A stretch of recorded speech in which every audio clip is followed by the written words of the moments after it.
Moscow's Foreign Minister Sergey Lavrov did not directly mention the US indictments in his speech. Instead, he was challenged by a question from the audience. $1.25 million a month of Russian taxpayers' money being spent in trying to influence the American election. Do you see a good return on that investment? Lavrov's reply was brief. You know, I have no reaction at all because one can publish whatever one wants. We see how accusations, statements, allegations multiply. Until we see the facts, everything else is just blather. I beg your pardon for a not really diplomatic wording. Thank you. Lavrov claimed there was a Western campaign of Russophobia, but the evidence is overwhelming, say analysts. And the fact is that now we have independent Russian media have named the Troll Factory accounts. Facebook and Twitter have confirmed the Troll Factory accounts on Facebook and Twitter. That is absolutely damning.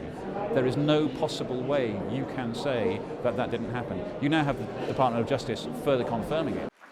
US National Security Advisor H.R. McMaster said the United States has learned how to fight back.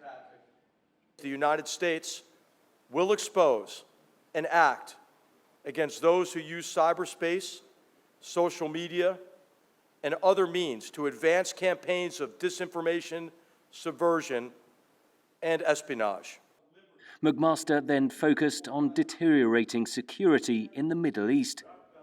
We know that Syria and North Korea are not the only rogue states developing, using, spreading dangerous weapons.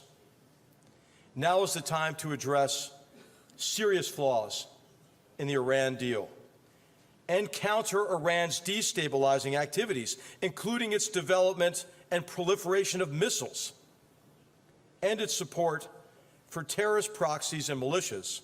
Iran has repeatedly denied those accusations. Washington is wary of the growing complexity of the Syrian conflict, says analyst Karen von Hippel. Not just because of U.S. and Turkey potentially facing each other off, but Russian troops are there, other Gulf country troops are there, the Israelis have been drawn in recently, and of course the Iranians are there. And so that really is a very dangerous theater where one little mistake could escalate in really frightening ways. Such an escalation would likely draw in Syria's neighbors. Iraqi Prime Minister Haider al-Abadi said Islamic State, also known as Daesh, poses an enduring threat. The task which is facing us is stabilization and reconstructing of the areas which has been occupied and damaged by Daesh. This is a huge task at a time when our oil income has dropped drastically. The aim of this conference is to bring allies and adversaries together, to put dialogue before confrontation. From North Korea to the Middle East to the rekindling of Cold War rivalries, there is a palpable sense here that the world is becoming a more dangerous place. Henry Ridgwell for VOA News at the Munich Security Conference, Germany.